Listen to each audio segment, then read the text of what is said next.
What kind of Canada do you want to live in? I want to live in it. Do you want to live in a country where the students go to school hungry? I want the students to not go to school hungry. Where a teenage girl gets pregnant just because she doesn't have the money to afford birth control? Doesn't sound good. Do you want to live in a country where the only Canadians who can buy their own houses are those with parents that can help with the down payment? People need more parents.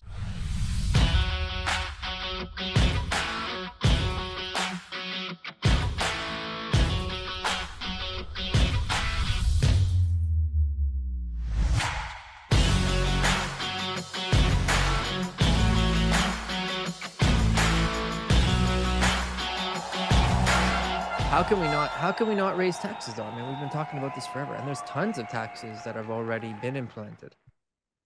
Hidden taxes, taxes that are actually out there.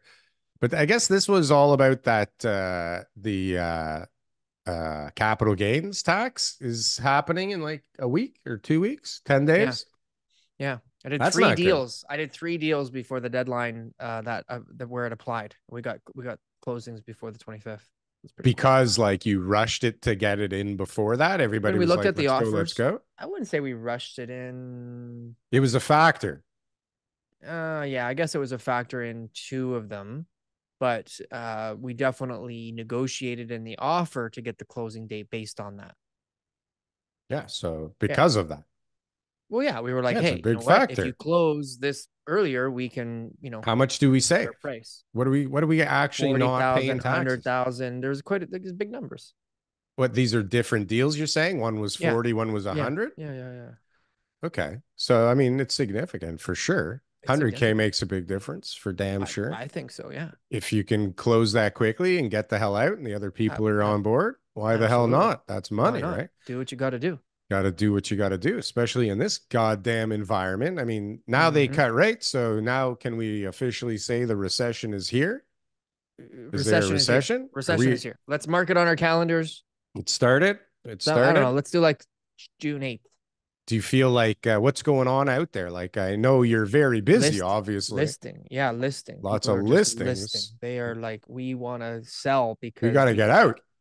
Whatever. And the stories, some of them are simple enough, hey, we want to move here, like life stuff, and it makes a lot of sense. A lot of people are just like, okay, now's the time because they've just dropped rates. And I think that this is going to be an opportunity to capitalize. And then there's just a whole bunch of people, Darryl. We got $1 billion of mortgages and delinquencies. We have so many people who are behind on their mortgage payments, or are about to be. And they're listing their properties. It really is interesting times. So, but why is it that everybody waited until now? Like, what the fuck is everybody thinking? And why listening. They're not listening. No, like there's as much as a realtor's job, is to sell properties and have support their business and all that kind of stuff too. On the listing side, it's different. And so like people think, well, when you're a realtor, you're just going to always tell people the market's going up and you just go around beating your drum saying the market's going up, time to buy, time to buy, time to buy. But when you're heavily on the listing side, when you do almost all listings and that, you work with buyers, but it's like 80, they're not your buyers. Listings, you can't do that because then you give people a false sense of hope. They think, well, I can just wait and I'm going to get more. And it doesn't always work like that. People need to have the reality of the market conditions explained to them so that they make the right decision. And so I've been saying this for years about, market changes and everything like that. And sure, lots of times I've been wrong because the market's gone up and I'm like, well, this is the thing that happens. But I mean, right now we're in a situation where, the market is going down. And I think the last 2 weeks, the showings on my listings have dropped. More and more people are just listing with me. Like, I'm going to meet with people and they're like, okay, yeah, let's sign. Let's go. Let's go. Like everyone's like ready to go all of a sudden. And it's like, if my clients are all ready to go and that they're all listing and they all want to sell, it means everyone else's are too. Like when I put on the market, when I put on the market, there's 4 listings on the same street, no on the same street. What area is that? I don't want to tell you, but you don't want to tell me. You can't give me like an area. Ontario. Ontario. it's one of those things, right, where you've got obviously a lot of different storylines. And yeah, if you're looking to sell, I mean, geez, you should have done it in February 2022. There's a saying in real estate, right? Like, when's the best time to buy, right? 5 years ago. When's the next best time is today, right? Well, Honestly, that it's doesn't it's work all this, the time. but it's a seller. It's a seller's now where you say that. When's the best time to sell? I keep telling everyone February 2022. Mhm. But when's the next best time? Today. In Today. 1990, it took 5 years for the market to bottom out. And we didn't have half the issues that we've got today. We didn't have half the debt to GDP. We didn't have the environment that we do today, which is scary. Back then there was a lot less debt. And so even though it was still, obviously crisis level where people were going power of sale, the risk is way higher today than it was then. And now the US Fed, obviously, they announced that they're going to hold their rates and that they don't expect major rate cuts. So you got either like, a disastrous Canadian economy going forward for the rest of the year, right? Or they just have to be able to keep rates where they are, which, creates a disaster in the housing market. Like we're really doomed either way here, Darryl. We're I doomed mean, either way, but people are yeah, talking 100%. that we're gonna, diverge from the US Fed and that there's I'm not saying we're not. room to, cut more if we have to. They can, but it doesn't mean that that's going to save the housing market, which is So what this show is all about. The housing market is doomed either way. Darryl, TK, something's been happening out there lately. I've been know, seeing I a feel lot it. of views. I'm seeing more views on this channel than we have subscribers. What does that mean? Means people need to subscribe, I think. So it means people are watching the show and they're not subscribing? Yeah, like half. Makes no sense. I don't understand.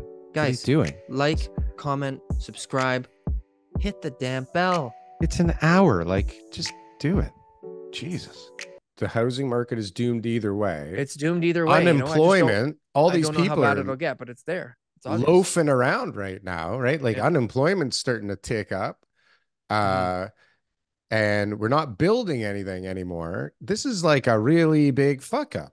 No, like this whole thing is really fucked up. I mean, everything I go through is a bloody disaster.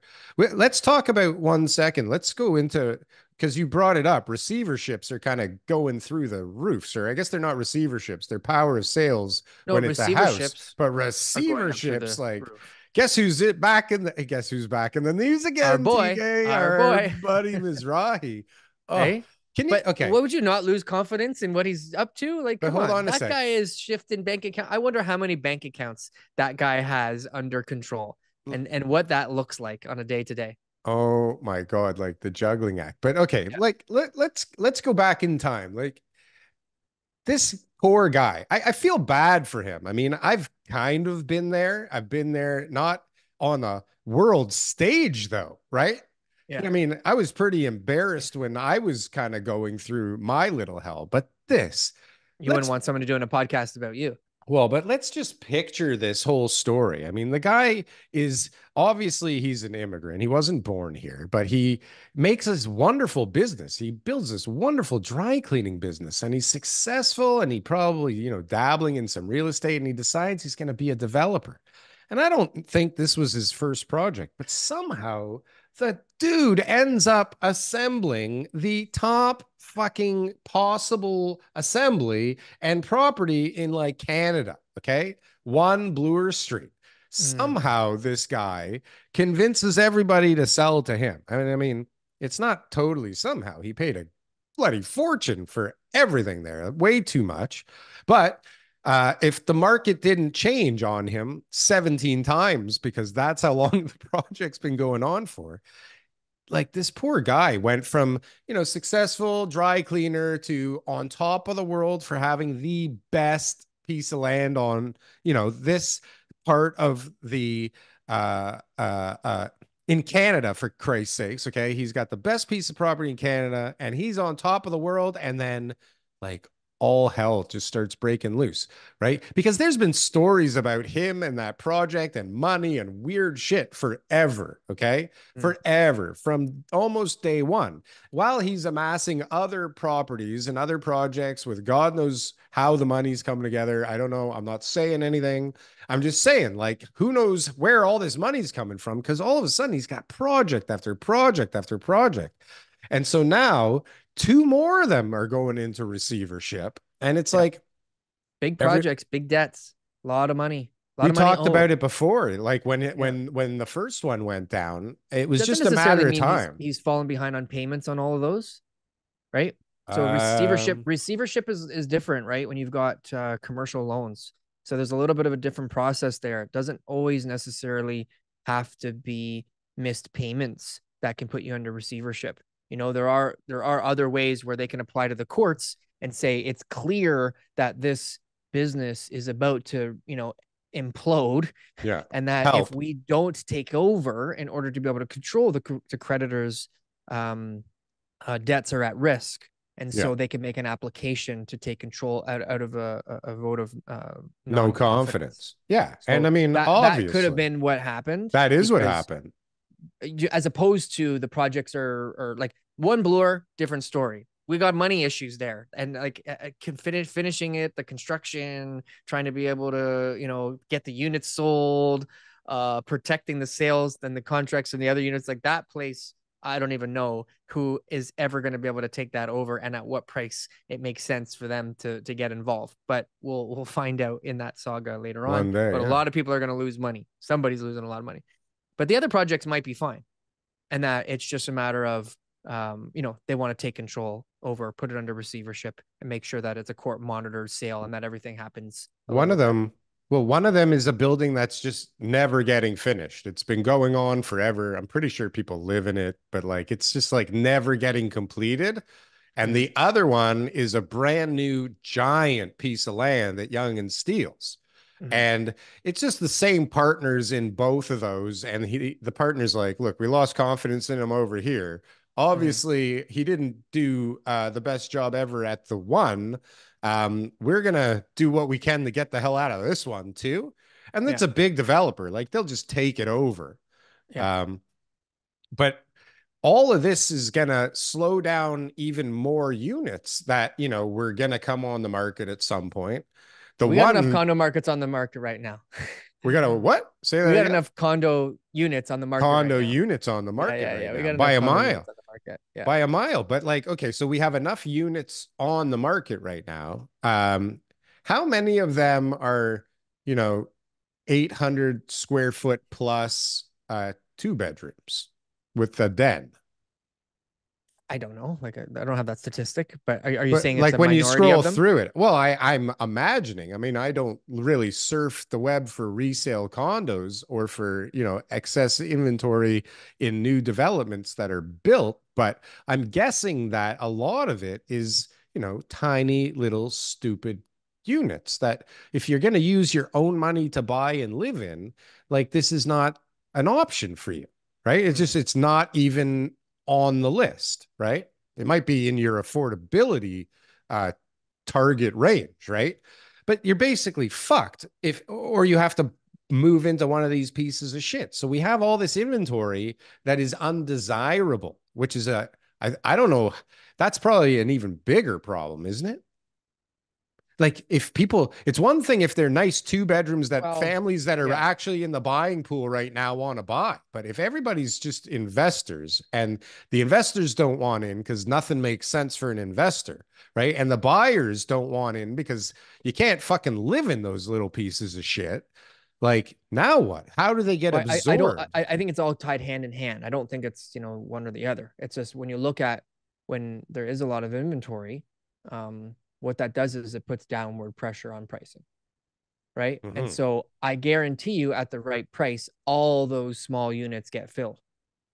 Right. At the right So it's price, not like the meaning some demand isn't there that investor. people aren't looking for it. It's just no, like end Yeah. users, investors, tenants, like at the right price, all those units will get absorbed. There is a demand for those units. It's just at what price. And There's that's a become demand for people that are willing to live in them to rent, or there's a demand for people willing to live in both, them to live in both. them or Because buy when them to people are, live in. because Yeah. people right now, the standard of living, right, has gone down. And so everybody right now who's living in an apartment, or they're, not buying their own place, or they got roommates, or they're, renting in the area that they don't want to be in. All of a sudden at the right price, they say, "Oh, I can get my own space downtown." Sure, it's only 300 square feet, 500 square feet, whatever that number is, 420 square feet with no parking.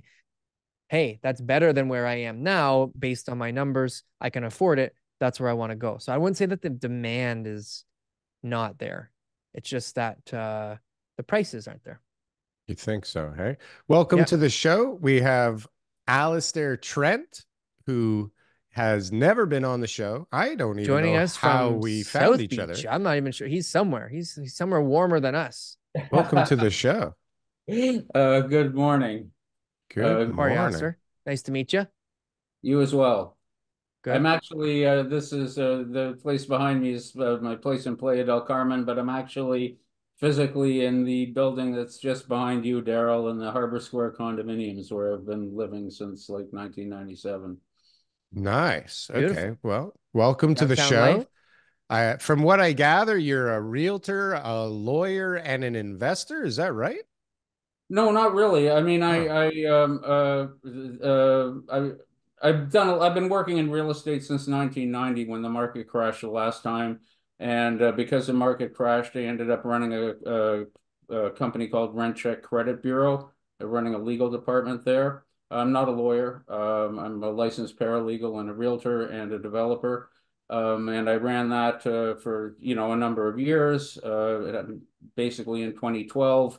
I started a foreclosure to rental program for Canadian investors because, all of my clients are real estate investors, etc. Ran that. foreclosure to rental. What is that? Well, when the market crashed in the States, you could buy literally condos for like $40,000, houses for $80,000 that had previously sold for like $300,000, simply because there was no financing available. Nobody wanted to touch real estate with a 10-foot pole. And as a result, they were all cash deals, and you could literally buy properties that would rent for $800-900 a month for like $40,000. So we were putting, well, we put hundreds of these things into portfolio. We were like buying them like no tomorrow down there, and we held them. They were basically, after all management expenses, whatever, they would net between 8 and 10% cash on cash, and we bought a whole bunch of them and held them until basically the pandemic, when we sold most of them and got out of there. And Wow. What a play. Smart. Good That was timing the all biggest gain across in the board. Look at that. real estate history, I think. I mean, in the US, there hasn't been that big of a run, right? I mean, Canada didn't have that because we never hit those record lows. But if you look at 2009 to 2022 on a chart, I'm pretty sure that that would be the biggest gain in US real estate history. I mean, based on what I know. Yeah, So, it was definitely really, really good. And then when we started getting a lot of competition on the buy side, when the market started picking up from Blackstone and all of these guys, which is like a branch of BlackRock, and mhm. so we started building them from the ground up because we could build them.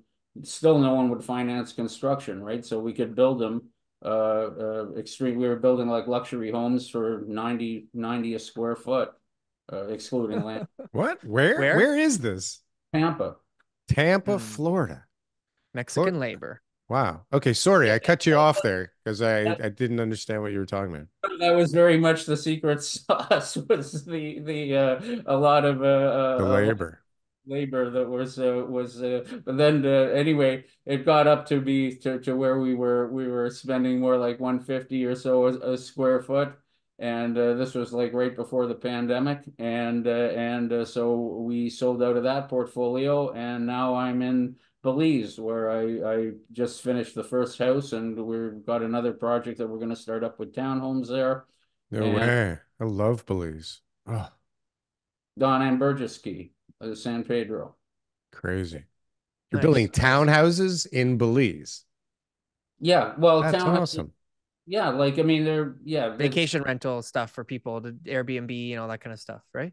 Or not necessarily. I mean, I'm more like I think that the bigger client base for them really are people who wanted to get out of North America and sort of retire. Like I'm, in my late 50s and I'm semi-retired and I spend all my time down there. It's a great way to retire. But yeah, the townhouses you can either do they're about 700 square feet of floor, and you can either do one up, one down, and rent them out, one bedrooms that you can rent out for vacation, or you can do the whole unit and basically have a sort of a family home down there. so how did you have the insight going, like, because I mean, I was young. I just started in real estate around the Great Recession, and people didn't want to touch real estate with a 10-foot pole. So how did you have the confidence to say to your clients and for your own personal investment portfolio, like, let's jump on this. This is an opportunity to start buying at these prices. Well, that's really what that's the thing which I think says a lot about the current market. The point was like clients would ask me, well, what happens if the price goes down more? And to which I would answer, you're getting 8 to 10% cash on cash. You can get 4% at the bank. Who cares if it goes down more? Mm-hmm. Like and the point is So that the when fundamentals were there to support it. Yeah, if it makes sense wasn't now, it's speculative. better later. yeah, exactly. And when like that really if I because I started right in the Toronto crash, in 1990 and whatever, and that's really the time to buy is when the cash flow is so good that you can't say no and you don't care about the capital appreciation, right? And the time that you don't want to buy is when nobody cares about the cash flow. They just want the capital appreciation. That's good advice. Right. And Yeah. that's really That's how it should be. So hold on. So are you kind of licking your chops and looking at this condo market here in Toronto and waiting for opportunities, or what other than Belize? Like, why do you even live in Toronto actually? There's well, that's a very good question. Don't say healthcare. there's so many questions in that one. Don't say healthcare, Allistair. No, I'm gonna say it's even worse than that. I still maintain Worse. residence in Toronto because I made a lot of money and then I have assets out of the country.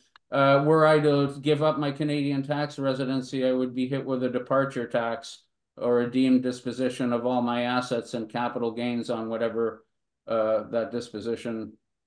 That's a good thing to bring up right now.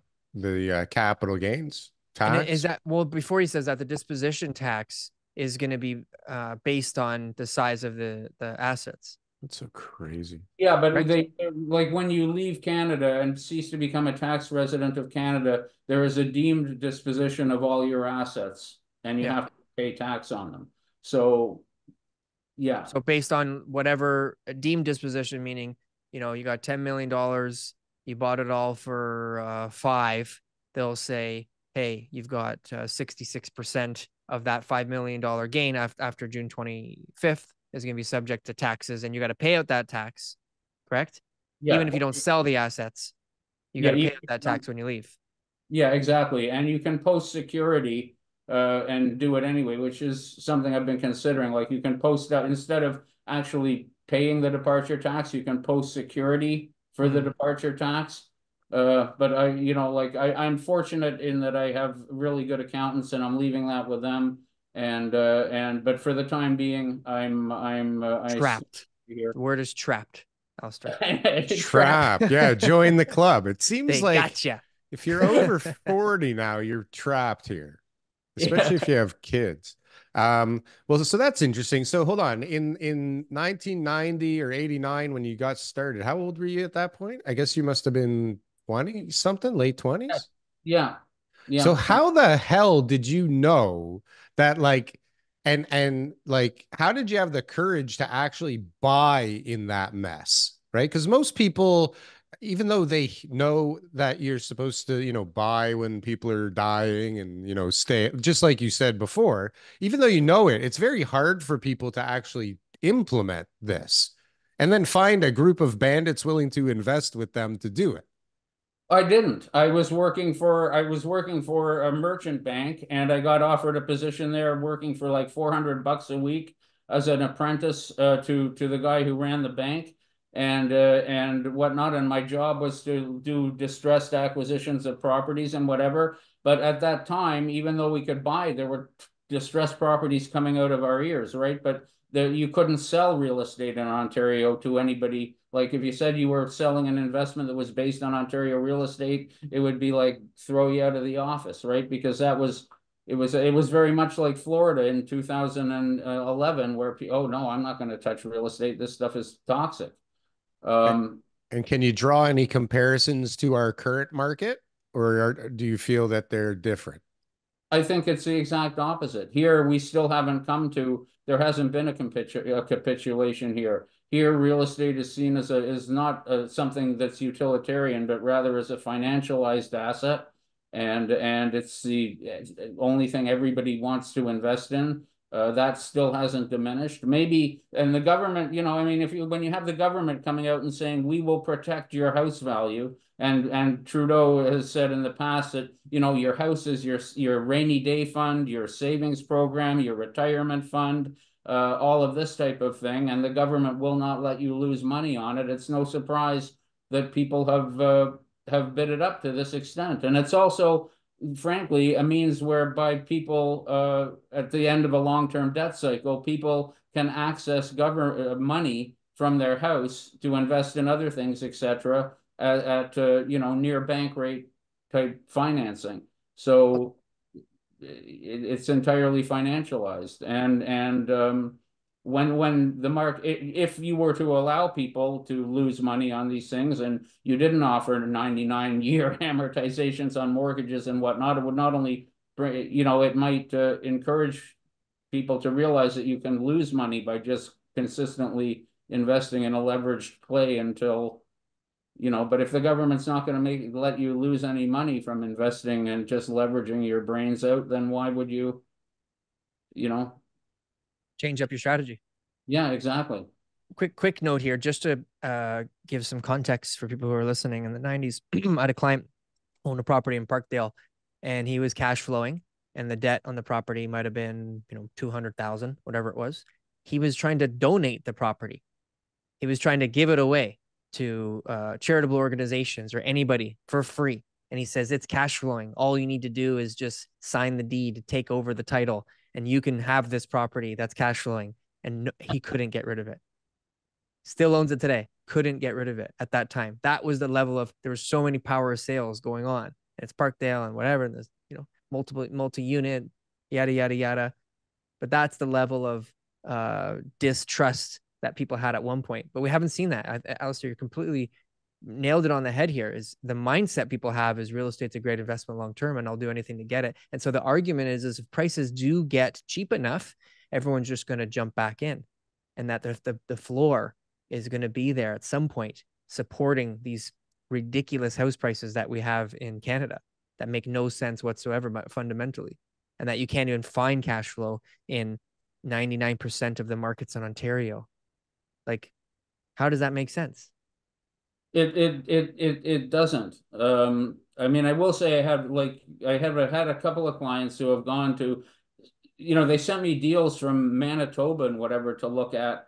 And they were great. Like, I mean, I couldn't believe the cash flow. Like, it did $200,000 for like 4 units, and the thing was like running $3,000 a month in rents and whatever. But no, in Toronto and I don't know anything about British Columbia, but in Toronto, I think the mentality has to change. Like, people have to, because the thing is, once you have had, my uncle lost his shirt and went bankrupt and got sued to close a deal for whatever the case may be. And people take losses, and then they're like, oh, maybe this isn't such a good idea. But the other thing too that we haven't had since 1990 in Ontario, which is interesting, is from both in 1990 and in 2008 in the United States, like, real estate is a long cycle, right? Like, in 1990, it took until like 1996 until it was time to buy again, and it was just a bloodbath until then. And similarly, in 2008, it wasn't until 2012 that things got to be where we just haven't had that since 1990 here, right? Like, a market correction here is, oh, it went down for 6 months and then to new all-time highs. Then, you know, and another thing, oh, okay, back for 3 months and then all-time highs. And it just, we haven't really had, and for a very simple reason, right? Like the interest rates, and it's like, if I don't know if you follow Ray Dalio or whatever, but it's a very predictable cycle, right? Like the interest rates have gone from like 18% in the early 80s all the way down to zero. And then now we're in the fiscal stimulus thing where the government's just spending money like crazy and whatever. And, you know, I mean, I don't see an interest rate environment where the interest rate cycle stops and you go from, you know, it goes from all-time highs down to zero, then fiscal stimulus, and it just bounces along zero forever. That doesn't seem to make any that would defy how the interest rate cycle has worked for, Are you inferring though that we could see further rate hikes? Because I mean, we just had a rate announcement last week that decreased rates. I mean, I feel like the sentiment right now is that the Bank of Canada is going to lower another 50 basis points this year, potentially 75 basis points next year. Like that's kind of like generally what the markets are saying. So you feel like that's not accurate? What do you think? No, I can just speak about, I mean, and again, I don't really have a horse in the game, and that's why I don't really, you know, like I don't really play that game. But I would say that if that happens, like, so where does that go? The rates go back down to next to zero and just stay there for all time? That doesn't seem to make any sense. Also, like, what about the effect on the currency and that effect on inflation? And whatnot, and it just hasn't been. I mean, if you study cycles, that's not the way that cycles work. So I can't really say. It's you know, predicting interest rates will make a fool of any man, right? But I would say that, yeah, the general sentiment is that you're going to head to lower rates, you know, but how much lower? I don't think you're going to go back to zero. And then what about all these other exogenous things like the currency and the effect of inflation on that and whatnot? Also, I think that there's like we're at a very interesting time. Like that's another reason why I'm out of North America, generally speaking, because you have sort of the end of the American empire and a de-dollarization globally that's sort of happening. And at the same time, you have the end of the long-term debt cycle, and that seems to have run its course. So uncharted waters, like it's an 80-year cycle and the fourth turning type of argument as well. And it's like an 80-year cycle, and who knows where it goes from here. But what I do know is that if you invest in markets where financing isn't readily available, like it'll cost you 12% to get a mortgage, maybe 10% to get a mortgage in Mexico, for example, and that you tend to make a lot better, and same in Belize, and you tend to make a lot better money if you're investing with cash, obviously, because, you know, like, are you going to own, if you can get 8% at the bank, are you going to own a property if it's making you 3% cap? Probably not. Yeah. You know? Good. That's a good point. I like how you position that, is look at markets where financing is not as easy or it's very expensive, because that, you know, almost ensures that all the speculators stay out of the market, you know, which is where an investor wants to be. He wants to be amongst investors, not amongst speculators, because the speculators are fuck everything up. They cause a mess. Yeah. Right. They cause a big mess. So, okay. One quick story here, Joe, just because we had someone else on the show who like moved to South America somewhere. I can't remember where, Paraguay, Uruguay, Central America. I'm not sure. You remember? Vitaly? No. But anyways, Allistair, like because a lot of guys in the comments talk about what you're doing, and a lot of people talk about it and everything else. And I've been saying, you know, I'm always willing to admit when I'm wrong. I'm like, show me somebody who's, you know, moved out of the country, who's got, you know, a better life, and that they're happy to return. And obviously you've given us the reason why you still have residency here, but which, you know, we won't share that with the government or anything like that. This show, no one watches this show, but definitely, you know, you've got it figured out. It seems like this is a pretty sweet gig for you. You know, I'm happy for you. Like it's a really good story to hear, for people to hear, because there's a lot of people who talk about it, but we bring guys on the show and they're like, well, I'm here and I'm living, you know, yesterday someone got stabbed, and, you know, today the water ran out, like these kind of stories, right? Which I'm exaggerating, but No, this is this is some guy who moved somewhere out of the country. I can't even remember now, but you seem to have it pretty good. So yeah, good for you. Sorry, Darryl, go ahead. Well, I was going to say, so you're saying that it's the exact opposite of what it was back in the 90s. So what does that look like then? Because it feels right now like the shit's about to hit the fan if it hasn't already hit it. I can't imagine an environment where inventory doesn't grow more before it starts to shrink. And I can't imagine, I mean, we've seen evidence already that the quarter point didn't stimulate anything other than more inventory. So how low do interest rates have to get here to stimulate the real estate market again? Or do we even want that to really happen? Like, I'm so confused with all of this stuff. I, on one hand, I want people to be able to afford where they live, and on the other hand, I want this market grooving again so everybody can make a boatload of money, right? So we've got like immigration issues, which I imagine help prop up the economy on some levels, not for everybody, obviously, but they're propping up housing demand for sure, even though it doesn't look like it right now. So you say it's the exact opposite. What do you mean? Because to me, it feels like a fucking disaster is about to happen here. Well, yeah, but the difference is that the disaster hasn't happened, and like when you went to Florida in 2008 or in here in 1990, everybody you talked to, oh, my aunt just got thrown out of her house, evicted because she couldn't pay her mortgage, my this and that and the other thing. I had a guy who had 10 houses and he lost them all. All of this type of stuff. Whereas here, that hasn't happened. That hasn't.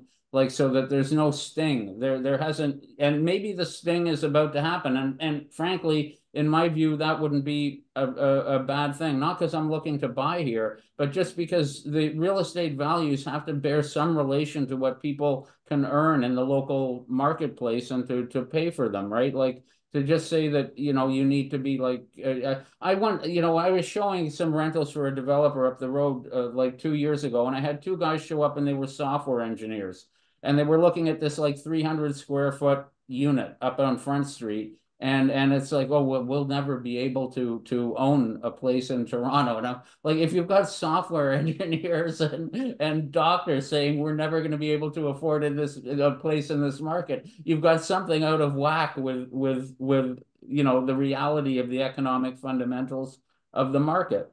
So that's where I would think that, and also it's been like a 30-year run. And lower rates didn't make things affordable for people. Like, you could afford them, but the prices went crazy. People could just afford the payments on them now, at least temporarily, right? Like, it stimulated a whole bunch of growth in the economy and a whole bunch of construction, but it didn't, like, things are so out of whack. But aren't there other countries all over the world that are out of whack like this and have sustained this kind of weird spread between wages and prices forever? Like New York and Tokyo and London, Paris. Like, there's so many cities that are just so far out of whack that just keep going. Such a Toronto thing to say. Well, maybe. Right. Yeah, yeah. I mean, I don't know. I haven't looked into those other markets, and it may well, it may well continue. And I don't think really the interest rates have much because I mean, it may drive prices up. But to your point, if you lower interest rates, then people will simply be able to borrow more money to buy houses, At higher prices. yeah, exactly. And as long as people want to keep doing that, then that'll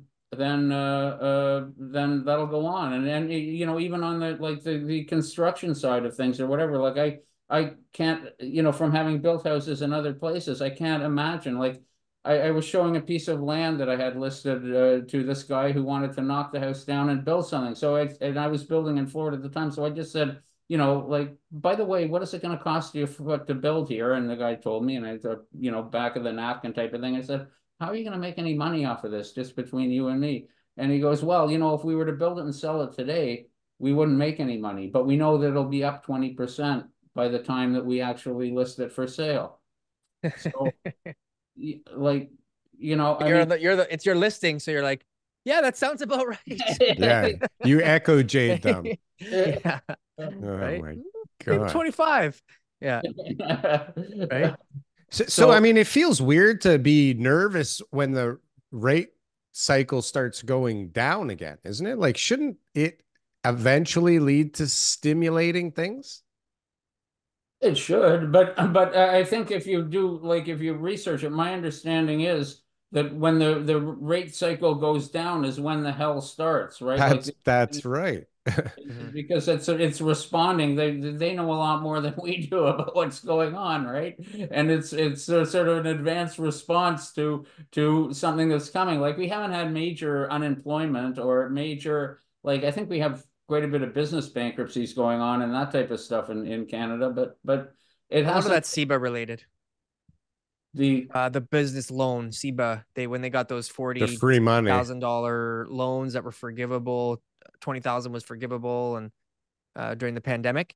So yeah. a lot of those business bankruptcies, yeah, they're up, but the major contributor is up because of that, right? Just these small little companies where they're not even worth 40,000, so they're like, might as well just go bankrupt and get forgiven, get that loan forgiven. Yeah. But definitely you got $1 billion. This was in the Star the other day. We were talking about it before you came on. $1 billion in severe delinquency mortgages, which is 90 days or more late on their payments. Right? That's Equifax report. $1 billion in mortgages. Where's this? In Canada. Canada? Yeah.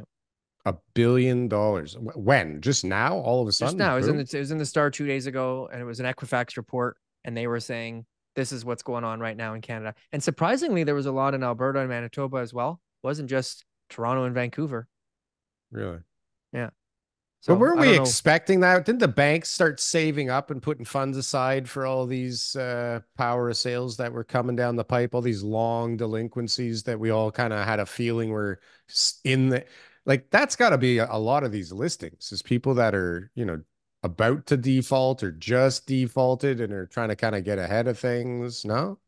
Or they see maybe their business that they work at is starting to have problems. Like, I have many people there's a good pool of talent out there if you're hiring right now, not only out there looking for work, but also employed that are starting to look for work, that see the writing on the wall, especially in some of these development and construction firms, right?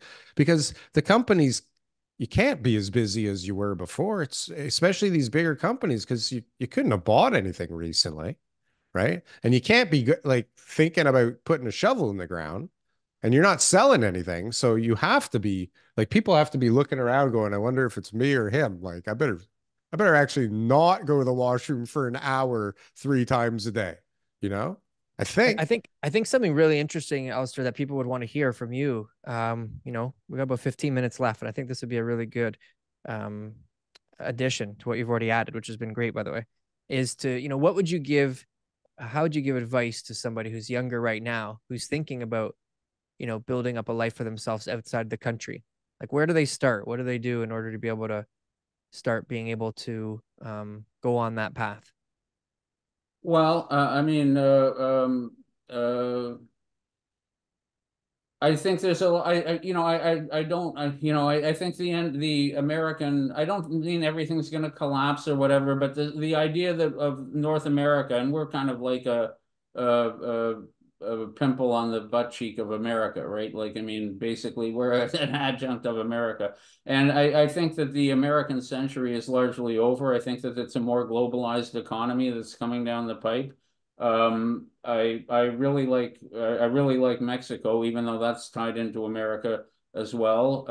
A lot of Latin America. If you're going to go there, you need to learn how to speak Spanish. Did you Uh, say more globalized?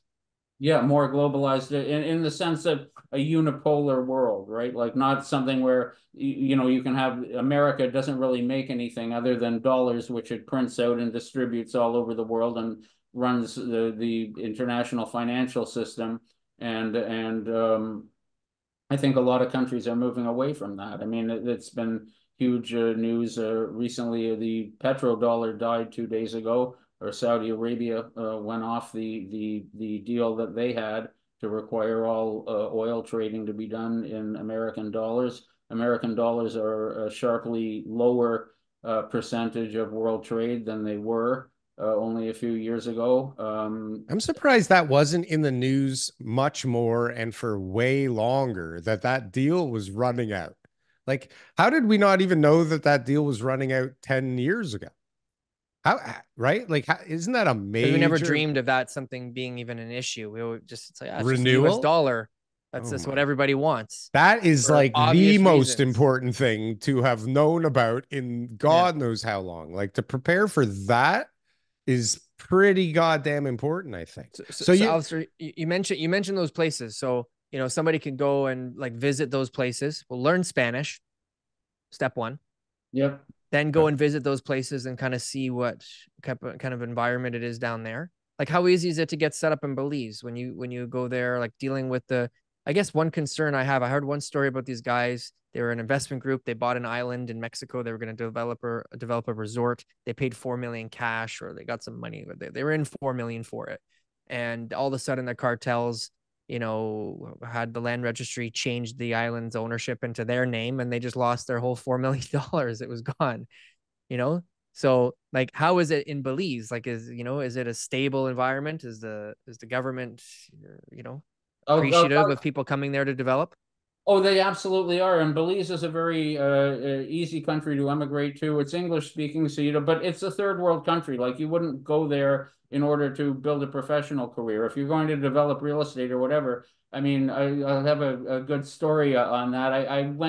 We bought a whole bunch of land, me and a bunch of investors there, and I went into the local office to see if I could to pay my taxes, the land property taxes, which on like 10 acres was like $300 a year. And I went into the property office and I said, look, I want to subdivide this land. I think we need 4,500 square foot a lot and whatever. And I think I can this, that, and the other thing. And I said, what do I need to do that? And they said, well, we need a drawing. So being used to Florida, I said, well, what do you mean a drawing? Civil engineer, stormwater management guy, survey. Said, no, the guy handed me a piece of paper. He said, draw it for me. and we'll take it to Wally, the mayor, and town council. If Wally approves it, then you can get a survey and send it to the land registry office in Belmopan. You just got to buy Wally a beer and you're good. Did Wally approve it? Yeah, he did, but I never put it in because now like I say, I've gone to do the town, but he approved it. I never sent it. I never went farther with it because as I say, townhouses now. That's what we need here. Smaller lots. They're trying to do it here, but they keep fucking it up. They give us such a great thing and then they take it away. Then they give us something great again, and the next week they fuck it up. We need Wally. We need Wally, the drunk mayor of Belize. No, he's not drunk. He's not drunk. Good guy. Yeah, don't slander him, Daryl. I'm not slandering Wally's him. a good guy. He's approving things on a napkin. Yeah, he's chill. He's like, badmouth Wally. Draw it for me. Bring me a beer and we're good. Please don't badmouth Wally. I need Wally. Wally's the man. We love Wally. So Allistair, okay, so now someone can go and find a place. Belize is a great option, English speaking. So obviously that's a factor. You know, if you speak Spanish, you got maybe some other options, look into safety, all that kind of stuff.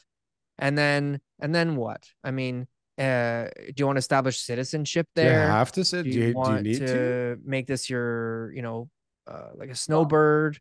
Like what's...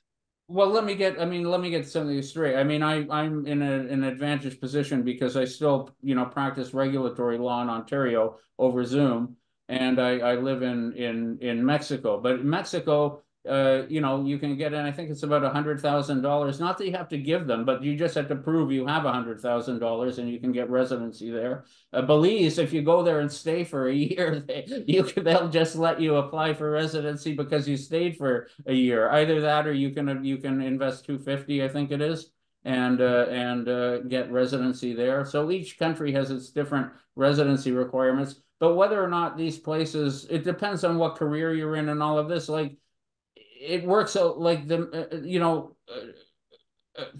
I think a doctor in Mexico makes the equivalent of about $45,000 American a year, like a doctor with 10 years experience. These aren't necessarily, but it doesn't cost anything to live there, right? So like I had a guy who was staying at my house in Belize, and he was on his way up from Argentina. He says, my brother got residency in the in the United States. And I said to him, so down here, if you have a normal job, you can feed yourself, live in a house, this and that and the other thing. I said, go to America so you can have 3 jobs to be able to pay your rent and feed yourself and all of this type of stuff, right? Like, it seems to me to be, and the crime, like the thing you hear about crime in Mexico and whatever,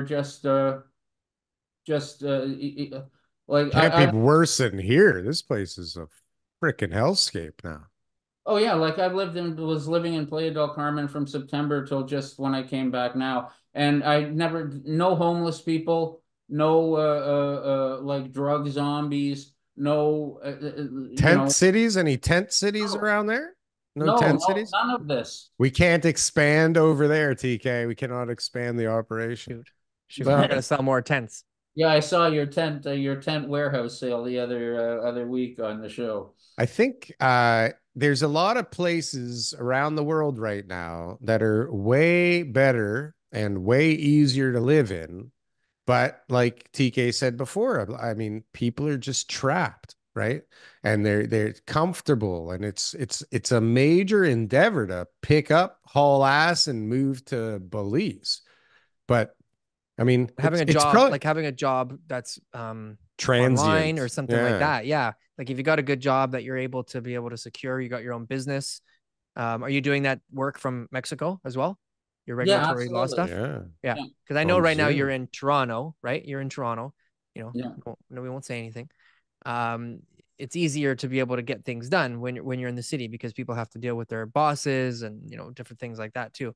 But if you got your own business, and that, you've got some tenure, it's, whether you're teaching or you're doing something else along those lines.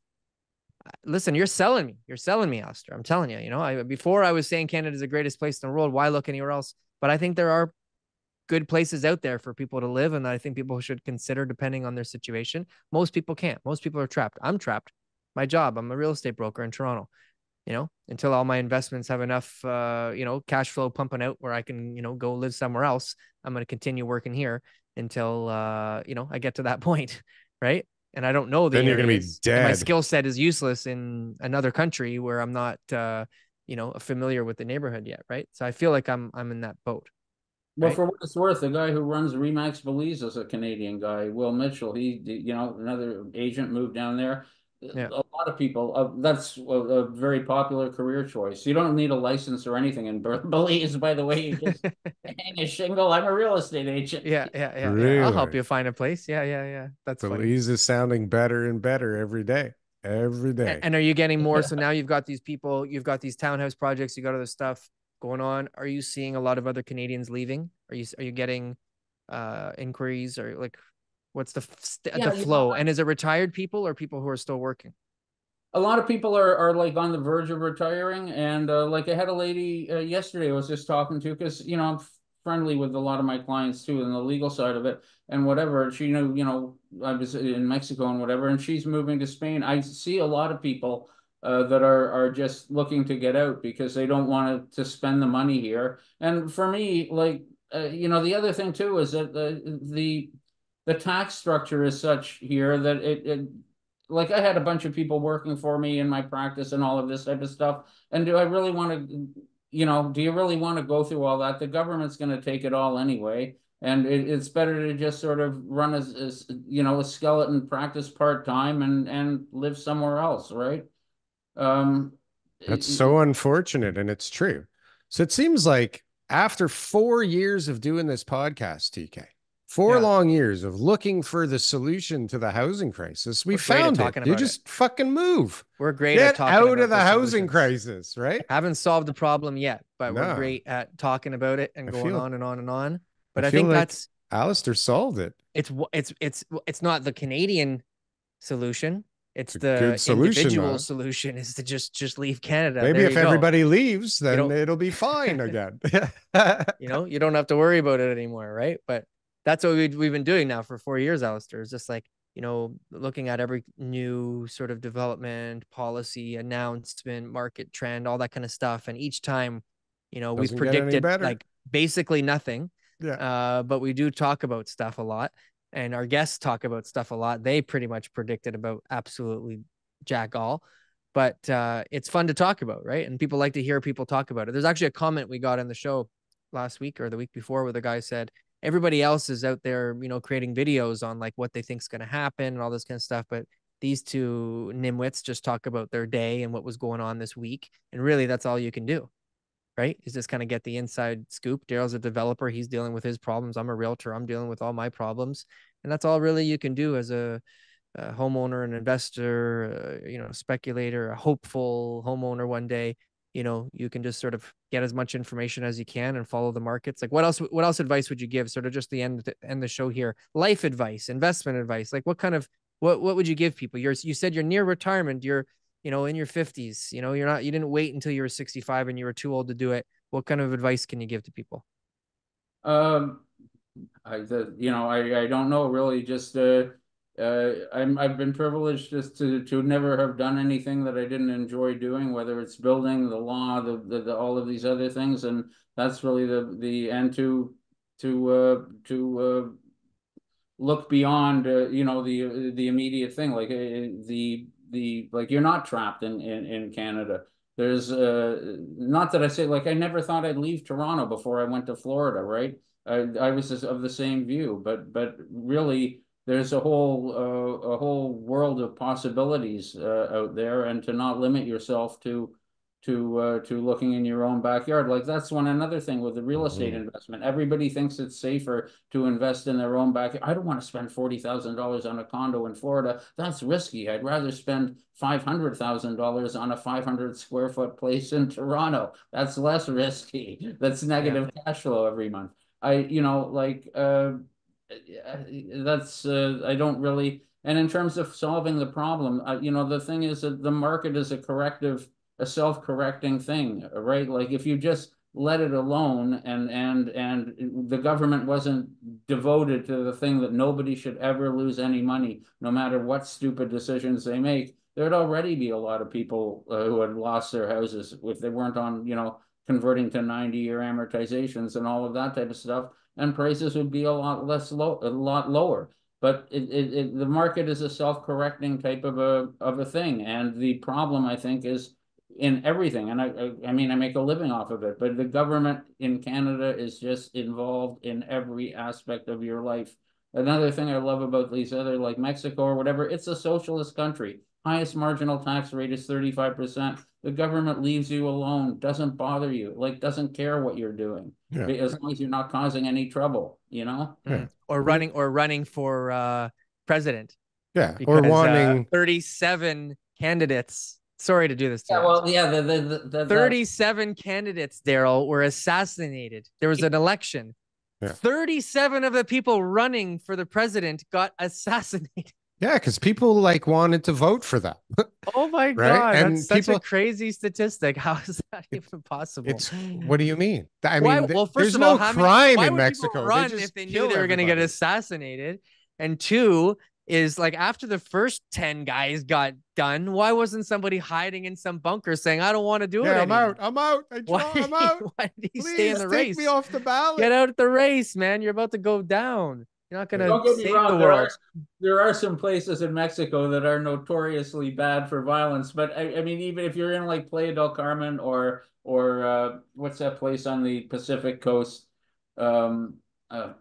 Escapes me. But if you're in one of the tourist areas, I think even the cartels have an interest in making sure that those are safe places, right? Like, sure. Yeah, Puerto Vallarta is safe. Yeah, and that's because they're making a lot of money there for like the hotels and all that kind of stuff. So yeah, it's a safer place to be. The cartel when you're putting money in the cartel's pocket. The cartel wants it safe. That's interesting. I love it. Yeah. All right. Well, we're in overtime. We're at the end of the show. We're gone. Is there a contact or anything else like that? If people want to reach out to you for any reason at all, is there any website, social media you want to plug? Because we got about 16 people left watching the show at this point who will hear it.